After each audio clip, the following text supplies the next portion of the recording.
السلام عليكم ورحمة الله وبركاته. الحمد لله رب العالمين والعاقبة للمتقين والصلاة والسلام على رسوله الأمين وعلى آله وصحبه أجمعين ومن تبعه بإحسان إلى يوم الدين. أما بعد، أعوذ بالله من الشيطان الرجيم. بسم الله الرحمن الرحيم. وَاعْبُدْ رَبَّكَ حَتَّى يَأْتِيَكَ الْيَقِينُ. புகழ் அனைத்தும் வானங்களையும் பூமிகளையும் படைத்த அல்லாஹ் ஒருவனுக்கு, அவனது சாந்தியும் சமாதானமும் எம்பெருமானார் நபிகள் நாயகம் ஸல்லல்லாஹு அலைஹி வஸல்லம் அவர்கள் மீதும், அவர்களை பின்பற்றிய உத்தம சத்திய சஹாபாக்களின் மீதும், தாபிஈன் தபி தாபிஈன்களின் மீதும் அல்லாஹ்வின் சாந்தியும் சமாதானமும் உண்டாகட்டுமாக. மதிப்பிற்குரிய உலமா பெருமக்களே, நிர்வாகிகளே, இஸ்லாமிய சொற்பொழிவில் கலந்து கொள்ள வேண்டும் என்ற உயர்ந்த எண்ணத்தோடு வருகை தந்திருக்கும் இஸ்லாமிய சகோதர சகோதரிகளே,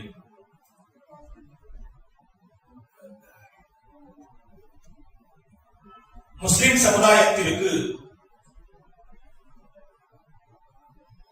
இஸ்லாமிய மார்க்கம் அல்லாஹ்வின் மூலம் கொடுக்கப்பட்ட ஒரு மிகப்பெரிய அருட்கொடை. இந்த இஸ்லாமிய மார்க்கத்தின் ஒரு முக்கியமான சிறப்பு அம்சம் என்னவென்றால், வாழ்க்கையின் ஒவ்வொரு திசையிலும், வாழ்க்கையின் ஒவ்வொரு மைதானத்திலும் முஸ்லிம் சமுதாயத்திற்கு இந்த இஸ்லாமிய மார்க்கம் நேர்வழி காட்டுகின்றது. வாழ்க்கையில் ஏற்படும் பல சோதனைகள், பல பிரச்சனைகள், பல நிகழ்வுகள், பல நிலைமைகள், அந்த பிரச்சனைகளை, அந்த சோதனைகளை நாம் எப்படி எடுத்துக் கொள்ள வேண்டும் என்று இஸ்லாம் தெளிவான முறையில் போதிக்கின்றது. ஆகவே முஸ்லிம் சமுதாயத்திற்கு அல்லாஹ்வின் மூலம் கிடைத்த நமக்கு ஒரு முக்கியமான அருட்கொடை என்னவென்றால் இந்த இஸ்லாமிய மார்க்கம் தான். ஓரிரை கொள்கை, அல்லாஹ்வின் மீது வைத்திருக்கக்கூடிய ஒரு நம்பிக்கை, உறுதியான நம்பிக்கை.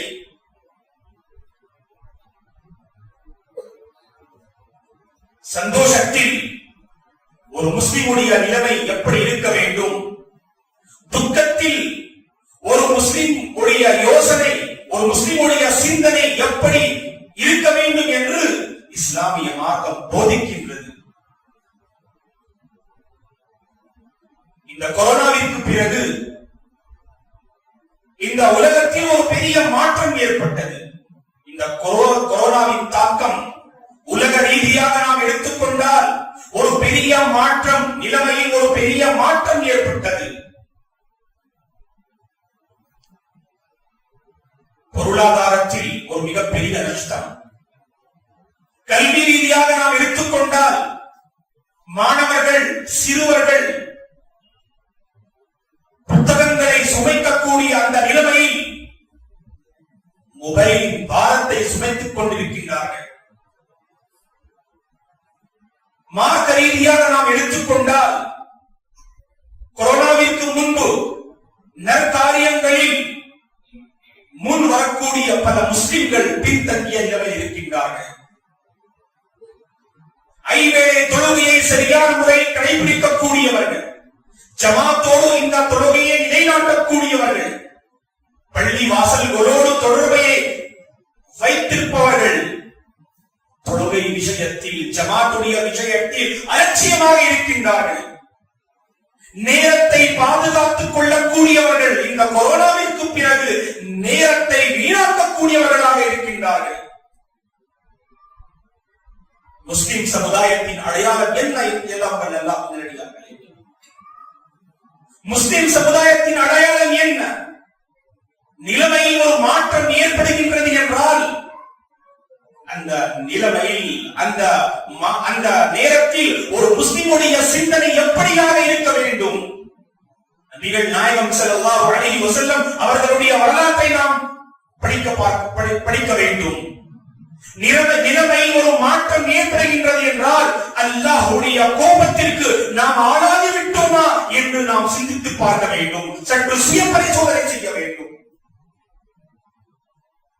வாழ்க்கையில் ஒரு பிரச்சனை ஏற்படுகின்றது என்றால் அந்த பிரச்சனைக்கு காரணம் என்ன என்று ஒவ்வொரு முஸ்லிமும் சற்று சுய பரிசோதனை செய்ய வேண்டும். நபிகள் நாயகம் ஸல்லல்லாஹு அலைஹி வஸல்லம் அவர்களை பற்றி சஹாபா பெருமக்கள் கூறுகின்றார்கள், கான நபி ஸல்லல்லாஹு அலைஹி வஸல்லம் இதா ஹஸபஹு அம்ருன் ஃபஸிஅ இலா ஸலாத்.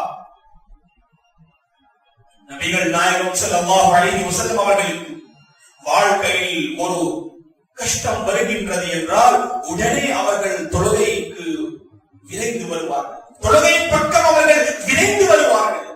பாருங்கள், நிலைமையில் ஒரு மாற்றம் ஏற்படுகின்றது என்றால் நாம் நம்மை சுய பரிசோதனை செய்ய வேண்டும். ஈமானை பலப்படுத்த வேண்டும். உள்ளத்தில் பயபக்தியை ஏற்படுத்திக் கொள்ள வேண்டும். அப்பொழுதுதான் ஒரு முஃமின், ஒரு முஸ்லிம் வெற்றியை அடைய முடியும். ஏன் நம்முடைய வாழ்க்கையில் ஒரு மாற்றத்தை நாம் ஏற்படுத்தவில்லை? ஏனென்றால் படைத்த நோக்கம் நம் அனைவர்களுக்கும் தெரிந்த ஒரு விஷயம். இந்த ஒரு வசனத்தை எத்தனை ஜுமா உரைகளில், இஸ்லாமிய நிகழ்ச்சிகளில் நாம் இந்த வசனத்தை கேட்டிருப்போம். வமா ஹலக்துல் ஜின்ன வல் இன்ஸ இல்லா லியஅபுதூன். இது ஒரு தெரிந்த அறிந்த ஒரு விஷயம். ஆனால் அந்த படைத்த நோக்கம், அந்த உணர்வோடு நாம் வாழ்கின்றோமா? இதுதான் ஒரு முக்கியமான கேள்வி. படைத்த நோக்கம் நம் அனைவர்களுக்கும் தெரியும். அல்லாஹ் ஒருவனை மட்டும் வணங்க வேண்டும், அல்லாஹ்விற்கு கட்டுப்பட்டு வாழ வேண்டும்.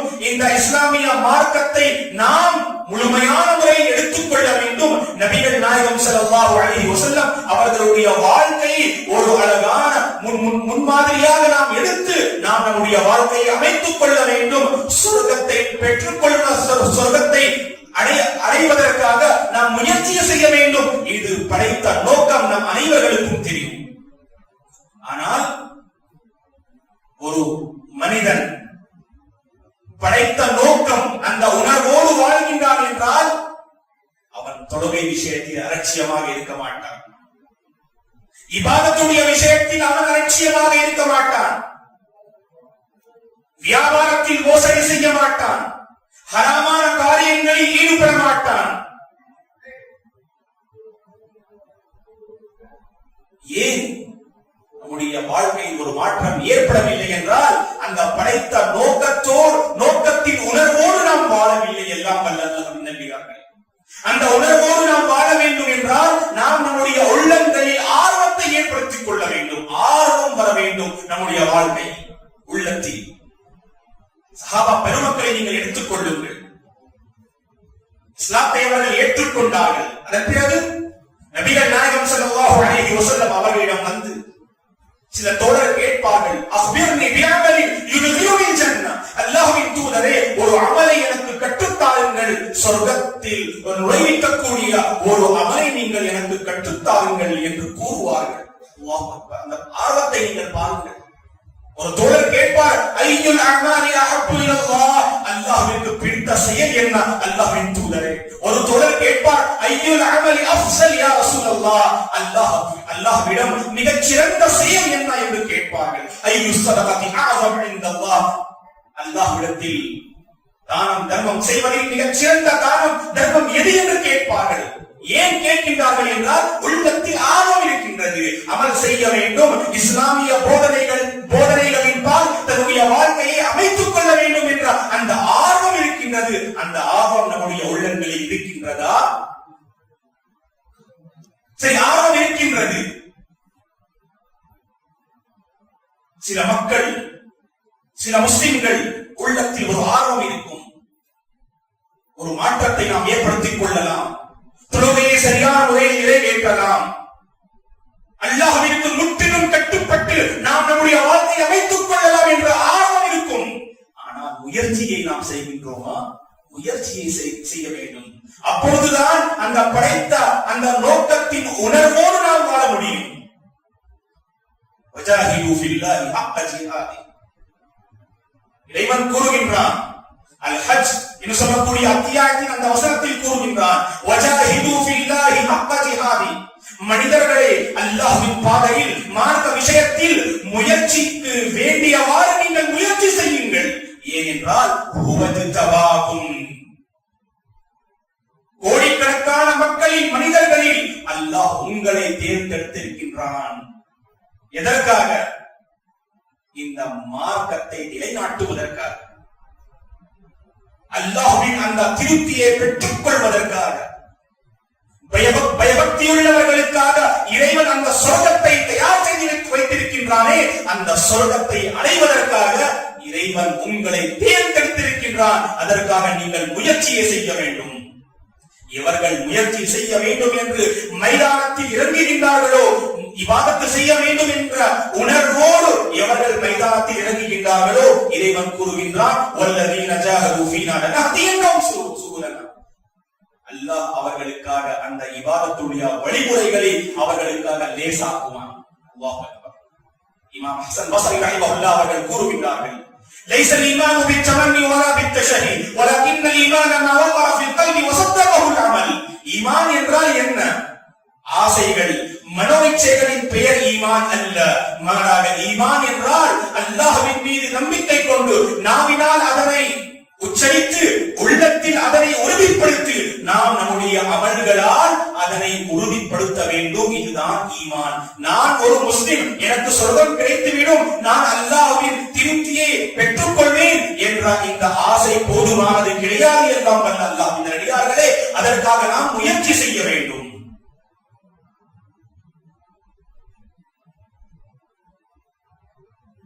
நாம் முயற்சியை செய்ய வேண்டும் என்றால் அல்லாஹ்விடத்தில் நாம் கேட்க வேண்டும்.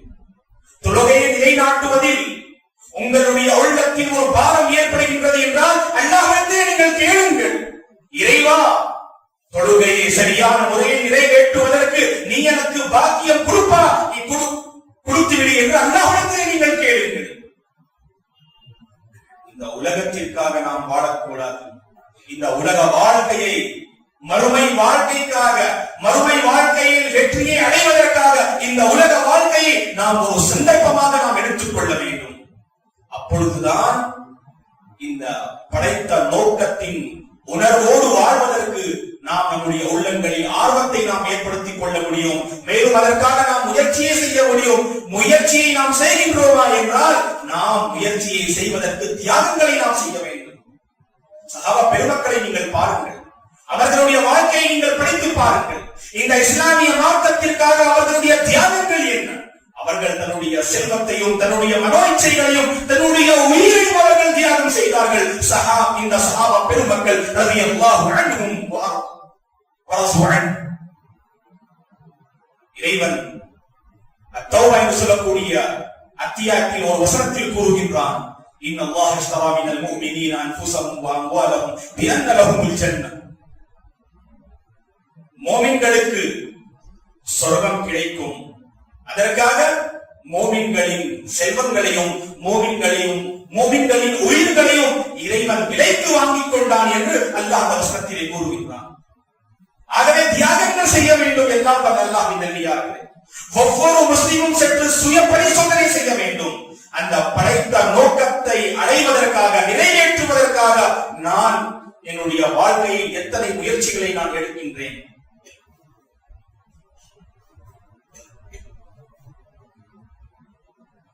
உலகத்திற்காக நாம் தியாகங்களை செய்கின்றோம். ஏனென்றால் நம்முடைய உள்ளங்களில் இந்த துனியா இருக்கின்றது, இந்த உலக வாழ்க்கை இருக்கின்றது. அதற்காக நாம் பல பிரச்சனைகளை நாம் சந்திக்கின்றோம், பல ரிஸ்குகளை நாம் எடுக்கின்றோம். ஏனென்றால் இந்த உள்ளத்தில் துனியா, இந்த உலக வாழ்க்கை இருக்கின்றது. மறுமை சிந்தனை நம்முடைய உள்ளத்தில் கிடையாது. அதற்காக நாம் எந்த ஒரு தியாகமும் செய்வதற்கு தயாராக இல்லை. முஸ்லிம் சமுதாயத்தின் அடையாளம் என்ன? எல்லாம் வல்லல்லாஹ் நல்லடியார்களே, நீங்கள் முஸ்லிம் குடும்பத்தை சார்ந்தவர்கள். முஸ்லிம் சமுதாயத்தின் பட்டியலில் உங்களுடைய பெயர் இருக்கின்றது. இது வெற்றிக்கு போதுமானதா? சொர்க்கத்தை அடைவதற்கு இந்த ஒரு விஷயம் போதுமானதா என்று நாம் சற்று சிந்தித்து பார்க்க வேண்டும். இல்லை, இது போதுமானது கிடையாது. உங்களுடைய பெயர் அப்துல்லா, அப்துல் ரஹ்மான், அப்துல் ஜலீல் இருக்கும். முஸ்லிம் சமுதாயத்தின் பட்டியலில் உங்களுடைய பெயர் இருக்கும். ஆனால் நீங்கள் சற்று சுய பரிசோதனை செய்யுங்கள். உங்களுடைய வாழ்க்கையில் உண்மையான அந்த இபாதத் இருக்கின்றதா? உங்களுடைய வாழ்க்கையில் பயபக்தி இருக்கின்றதா? உங்களுடைய ஈமானின் நிலைமை என்ன? நற்காரியங்கள் செய்யும் பொழுது உங்களுடைய உள்ளத்தில் ஏற்படும் அந்த நிலைமை என்ன என்று நாம் சற்று சிந்தித்து பார்க்க வேண்டும். முஸ்லிம் சமுதாயத்தின் ஒரு மிகப்பெரிய அடையாளம் என்னவென்றால், அந்த முஸ்லிம் சமுதாயம் ஐவேளை தொழுகையை சரியான முறையில் கடைபிடிப்பார். அந்த முஸ்லிம் சமுதாயத்தில் உள்ளவர்கள் ஐவேளை தொழுகையை சரியான முறையில் கடைபிடிப்பார்கள். தொழுகை விஷயத்தை நாம் எடுத்துக்கொண்டால் அல்லாஹுல் முஸ்தஆன், முஸ்லிம் சமுதாயத்தில் சிலர் இருக்கின்றார்கள், தொழுகை விஷயத்தில் அலட்சியமாக இருக்கின்றார்கள். ஜனாதா தொழுகைக்கு வருவார்கள், பெருநாள் தொழுகைக்கு வருவார்கள். மேலும் அவர்கள் நினைப்பார்கள், நான் ஒரு உண்மையான முஸ்லிம் என்று நினைத்துக் கொள்வார்கள். ஒருவேளை தொழுவதற்கு அவர்களுடைய உள்ளத்தில் அந்த பாரம் ஏற்படும். எல்லாம் வல்ல அல்லாஹ்வின் நல்லடியார்களே, இந்த இபாதத்துகளை ஒரு பாரமாக நீங்கள் நினைத்து நிறைவேற்றாதீர்கள். இந்த இபாதத்துகள் பாரம் கிடையாது. இது நம் மீது சுமத்தப்பட்டுள்ள ஒரு முக்கியமான ஒரு கடமை. நீங்கள் பாரம் என்று நினைத்தால் நினைத்துக் கொள்ளுங்கள், இது நயவஞ்சக்காரர்களின் ஒரு முக்கியமான அடையாளம். முனாஃபிகீன்களின் ஒரு முக்கியமான அடையாளம் என்னவென்றால், அவர்கள் இபாதத்தை பாரமாகவே நினைத்து அவர்கள் தொழுவார்கள். இறைவன் தன் இறைமறையாம் திருக்குர்ஆனிலே அன்-நிஸா சொல்லக்கூடிய அத்தியாயத்திலே கூறுகின்றார், இந்த முனாஃபிகீன்களை பற்றி, ஒய்தா காமு இல ஸலாத்தி காமு குஸாலா, முஸ்லிம்கள் அந்த முனாஃபிகீன்களை முஸ்லிம்கள் என்று நினைக்க வேண்டும் என்பதற்காக அவர்கள் பள்ளி வாசல்களுக்கு வருவார்கள், தொழுகைகளை நிலைநாட்டுவார்கள். ஆனால் அவர்களுடைய உள்ளத்தின் நிலைமையை இறைவன் அந்த வசனத்தில் கூறுகின்றார், அந்த தொழுகையை சோம்பேறித்தனமாகவே அவர்கள் தொழுவார்கள். இப்படிப்பட்ட முஸ்லிம்களை பற்றி தான் இறைவன் கூறுகின்றான், ஃபவைலுல் லில் முஸல்லீன், தொழுகையை நிலைநாட்டக்கூடிய இந்த முஸ்லிம்களுக்கு கேடு என்று அல்லாஹ் அல்-மாரூஃப் என்று சொல்லக்கூடிய வசன அத்தியாயத்திலே கூறுகின்றான். ஆகவே எல்லாம் வல்ல அல்லாஹ்வின் நல்லடியார்களே, இபாதத்தை நாம் என்ன செய்யக்கூடாது? நாம் ஒரு பாரமாக நினைத்து தொழக்கூடாது. முஸ்லிம் சமுதாயத்தில் சிலர் நினைக்கின்றார்கள், அவர்கள் இபாதத்துடைய விஷயத்தில் அலட்சியமாக இருக்கின்றார்கள். குறிப்பாக இஸ்லாமிய பெண்மணிகளே, சமையல் அறையில் இருப்பது மட்டும் உங்களுடைய கடமை கிடையாது. ஐவேளை தொழுகையை சரியான முறையில் நிறைவேற்றுவது உங்களுடைய ஒரு கடமை என்று முஸ்லிம் பெண்மணிகள் இதை உணர வேண்டும். முஸ்லிம் சமுதாயத்தில் சிலர் இருக்கின்றார்கள், தொழுகை விஷயத்தில் அவர்கள் தொழுகையை நிலைநாட்டுவார்கள். ஆனால் அவர்களுடைய வாழ்க்கையில் எந்த ஒரு மாற்றமும் ஏற்படாது. ஐவேளை தொழுகையை நிலைநாட்டுவார்கள், ஆனால் வியாபாரத்தில் மோசடி செய்வார்கள். பிறர் மக்களுக்கு அவர்கள் கஷ்டத்தை கொடுப்பார்கள், வட்டியை அவர்கள் வாங்குவார்கள், பொய் பேசுவார்கள். ஏன்?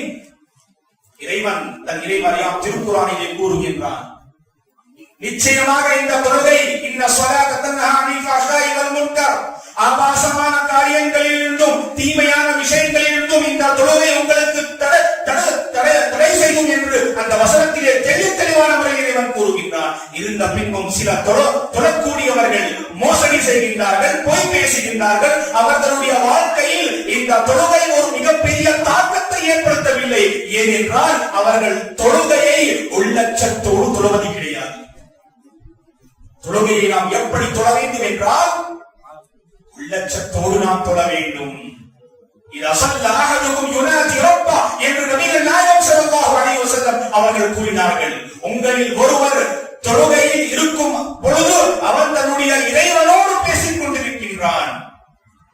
முஸ்லிமுடைய ஒரு அறிவிப்பிலே நபிகள் நாயகம் ஸல்லல்லாஹு அலைஹி வஸல்லம் அவர்கள் கூறுகின்றார்கள், ஒரு மனிதன் தொழுகையில் அல்ஹம்துலில்லாஹி ரப்பில் ஆலமீன் என்று கூறினால் இறைவன் கூறுகின்றார், ஹமிதனி அப்தி, என்னுடைய அடியான் என்னை புகழ்ந்து விட்டான்.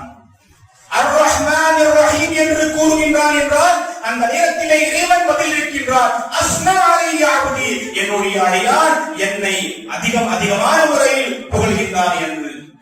மாலிகி யௌமித்தீன் என்று கூறினால் இறைவன் கூறுகின்றான், மஜ்ஜதனி அப்தி, என்னுடைய அடியான் என்னை கண்ணியப்படுத்தி விட்டான் என்று. இய்யாக நஅபுது வ இய்யாக நஸ்தஈன் என்று கூறினால் இறைவன் கூறுகின்றான், ஹாதா பைனி வ பைன அப்தி, இந்த ஒரு விஷயம் எனக்கும் என்னுடைய அடியானுக்கும் மத்தியில் உள்ள ஒரு விஷயமாக இருக்கின்றது என்று இறைவன் கூறுகின்றான். எல்லாம் வல்ல அல்லாஹ்வின் நல்லடியார்களே, உள்ளச்சத்தோடு நாம் தொழ வேண்டும். தொழுகையை ஒரு பழக்கமாக நாம் தொழக்கூடாது. எத்தனை முஸ்லிம்கள் இருக்கின்றார்கள் தொழுகையை ஒரு பழக்கமாக நினைத்தவர்கள் தொழுகின்றார்கள். இல்லை, இபாதத்தை இபாதத் என்று நினைத்து நாம் தொழ வேண்டும். இபாதத்தை இபாதத்துடைய உணர்வோடு நாம் தொழ வேண்டும். அப்பொழுதுதான் நம்முடைய உள்ளத்தில் ஒரு மாற்றம் ஏற்படும். உள்ளத்தில் இறைவனுடைய பயம், இறைவனுடைய அச்சம் ஏற்படும். அப்பொழுதுதான் இந்த தொழுகை அந்த மனிதனுடைய வாழ்க்கையில் ஒரு மிகப்பெரிய மாற்றத்தை ஏற்படுத்தும். உமர் ரலியல்லாஹு அன்ஹு அவர்கள் கூறுகின்றார்கள், எவர்கள் தொழுகை விஷயத்தில் அலட்சியமாக இருக்கின்றார்களோ அவர்கள் அல்லாஹ்வின் அச்சத்தை ஏற்படுத்திக் கொள்ள வேண்டும். ஏனென்றால் இப்னு உமர் ரலியல்லாஹு அன்ஹு அவர்கள் கூறுகின்றார்கள், எவர்கள் ஃபஜ்ருடைய தொழுகைக்கும் இஷாவுடைய தொழுகைக்கும் எவர்கள் வரவில்லையோ நாம் புரிந்துக் கொள்வோம் அவன் ஒரு முனாஃபிக் என்று. அல்லாஹ் முஸ்தஆன். ஃபஜ்ருடைய தொழுகை இஷாவுடைய தொழுகை நிறைவேற்றுவதில் உங்களுடைய உள்ளத்தில் நீங்கள் ஒரு பாரத்தை நீங்கள் காண்கிறீர்கள் என்றால் இது நயவஞ்சகத்தின் ஒரு அடையாளம் என்று நாம் ஏற்றுக்கொள்ள வேண்டும். நல்லடியார்கள் கூறுவார்கள், மின் அலாமத்தின் நிஃபாகி ஃபிக்ரு ذிக்ரி அலா லிசானி ஃபதுஇ இலல்லாஹ் ஃபயகிஃபு ذிக்ரு அலா லிசானி. அல்லாஹ்வை நினைவு கூறுவதில், தொழுகை நிலைநாட்டுவதில், குர்ஆனை படிப்பதில், ذிக்ர் செய்வதில் உங்களுடைய உள்ளத்தில் ஆர்வம் வரவில்லை, அதை நீங்கள் ஒரு பாடமாக கேட்டே நீங்கள் நிறைவேற்றுகிறீர்கள் என்றால் இது நயவஞ்சகத்தின் ஒரு அடையாளம். ஆகவே உடனே நீங்கள் அல்லாஹ்வின் பக்கம் விரைந்து வாருங்கள். அல்லாஹ்விடத்தில் நீங்கள் பாவ மன்னிப்பை நீங்கள் தேடிக் கொள்ளுங்கள். அதன் பிறகு இறைவன் இந்த இபாதத்துகளை உங்களுக்காக லேசாக்கி விடுவான் என்று மார்க்க அறிஞர்கள் கூறுகின்றார்கள். ஆகவே எல்லாம் வல்ல அல்லாஹ்வின் நல்லடியார்களே, நம்மில் ஒவ்வொருவரும் சற்று சுய பரிசோதனை செய்ய வேண்டும். நிலைமையில் ஒரு மாற்றம் ஏற்படுகின்றது என்றால் அல்லாஹ்வின் கோபத்திற்கு நாம் ஆளாகி விட்டோமா என்று நாம் சுய பரிசோதனை செய்ய வேண்டும் என்று நாம் உணர வேண்டும். ஒரு முஸ்லிமின் ஒரு முக்கியமான அடையாளம் என்னவென்றால் ஐவேளை தொழுகை விஷயத்தில் நாம் நம்முடைய நிலைமை என்ன. குறிப்பாக இஸ்லாமிய பெண்மணிகளே, சமையல் அறையில் நீங்கள் இருக்கிறீர்கள் அல்லவா, அது மட்டும் உங்களுடைய கடமை கிடையாது. ஐவேளை தொழுகையை நீங்கள் சரியான முறையில் நிறைவேற்றுங்கள். அப்பொழுதுதான் வீட்டிலும் ஒரு மாற்றத்தை நாம் காண முடியும், சமுதாயத்திலும் ஒரு மாற்றத்தை நாம் காண முடியும். இதற்காகவே ஃபரதான தொழுகையை நாம் பள்ளிவாசலில் நிறைவேற்ற வேண்டும். சுன்னத்தான நஃபிலான தொழுகையை நாம் எங்கு நிறைவேற்ற வேண்டும் என்றால் சிறந்தது நீங்கள் வீட்டிலே நிறைவேற்றுங்கள். ஏனென்றால் வீட்டில் உள்ள பெண்மணிகள் அவர்களுடைய உள்ளங்களில் அந்த தொழுகை விஷயத்தில் அந்த ஆர்வம் வர வேண்டும் என்பதற்காகவே நபிகள் நாயகம் ஸல்லல்லாஹு அலைஹி வஸல்லம் அவர்கள் என்ன போதித்தார்கள் என்றால் ஃபரதான தொழுகைகளை நாம் பள்ளிவாசல்களில் நிறைவேற்ற வேண்டும். ஆனால் சுன்னத்தான நஃபிலான விஷயங்களை தொழுகைகளை நாம் வீட்டிலே நிறைவேற்ற வேண்டும். ஆகவே இஸ்லாமிய மார்க்கம் அல்லாஹ்வின் மூலம் நமக்கு கிடைத்த ஒரு மிகப்பெரிய அருள். நாம் இதனை பாதுகாத்துக் கொள்ள வேண்டும். ஈமானை பாதுகாத்துக் கொள்ள வேண்டும். அந்த ஈமானை பாதுகாத்துக் கொள்ள வேண்டும் என்றால் நாம் நம்மில் ஒவ்வொருவரும் சற்று சுய பரிசோதனை செய்ய வேண்டும். குறிப்பாக தொழுகை விஷயத்தில், இபாதத்துடைய விஷயத்தில் நாம் நம்முடைய இபாதத்துகளை வணக்க வழிபாடுகளை குறிப்பிட்ட ஒரு காலத்திற்கோ குறிப்பிட்ட ஒரு மாதத்திற்கு நாம் என்ன செய்யக்கூடாது, குறிப்பிடக்கூடாது. ஏனென்றால் இறைவன் தெளிவான முறையில் கூறுகின்றார், எதுவரை நாம் அல்லாஹ்வின் வணக்கத்தை நிறைவேற்ற வேண்டும் என்றால் உங்களுக்கு மரணம் வரும் வரை நீங்கள் அல்லாஹ்வை வணங்குங்கள் என்று. இந்த மரணம் எப்பொழுது வரும், எங்கே வரும், எந்த நிலைமையில் வரும் என்று நமக்கு தெரியாது. ஆகவே எல்லாம் வல்ல அல்லாஹ்வின் நல்லடியார்களே, இபாதத்துடைய விஷயத்தில் நாம் சற்று கவனம் செலுத்த வேண்டும். குறிப்பாக இன்றைய காலத்தில் இளைஞர்கள் இந்த மொபைலுடைய விஷயத்தில் அவர்கள் அலட்சியமாக இருக்கின்றார்கள். ஆபாசமான காரியங்களை அவர்கள் பார்க்கின்றார்கள். தொழுகை விஷயத்தில் அவர்களுடைய நிலைமை என்ன என்று நம் அனைவர்களுக்கும் தெரியும். ஆகவே நம்மில் ஒவ்வொருவரும் இன்றைய காலத்தில் இபாதத்துடைய விஷயத்தில் நாம் சற்று கவனம் செலுத்த வேண்டும். குறிப்பாக ரமலானுடைய ஒரு மிக புனிதமிக்க ஒரு மாதம் வருகின்றது. அந்த மாதத்தில் நாம் நம்முடைய வாழ்க்கையில் ஒரு மாற்றத்தை ஏற்படுத்திக் கொள்வதற்காக இந்த ரமலானுடைய மாதத்தை ஒரு அழகான சந்தர்ப்பமாக நாம் எடுத்துக் கொள்ள வேண்டும். அல்லாஹ் நம் அனைவர்களுக்கும் அவனை முற்றிலும் கட்டுப்பட்டு வாழ்வதற்கு பாக்கியமும் அருளும் தந்தருளுமானாக. குறிப்பாக தொழுகை விஷயத்தில் கவனம் செலுத்துவதற்காக இறைவன் நம் அனைவர்களுக்கும் பாக்கியமும் அருளும் தந்தருளுமானாக. எவர்கள் தொழுகை விஷயத்தில் அலட்சியமாக இருக்கின்றார்களோ அவர்களுடைய உள்ளங்களில் இறைவன் உண்மையான முறையில் பயபக்தியை ஏற்படுத்திக் கொள்வதற்காக இறைவன் பாக்கியம் அருளும் தந்தருளுமானாக. ஆமீன். ஜஸாக்குமுல்லாஹு கைரா. அகூலு கௌலி ஹாதா வஸ்தக்ஃபிருல்லாஹ லி வ லக்கும் வ லிசாரில் முஸ்லிமீன குல்லிஹிம் ஃபஸ்தக்ஃபிருஹு இன்னஹு ஹுவல் கஃபூர் ரஹீம்.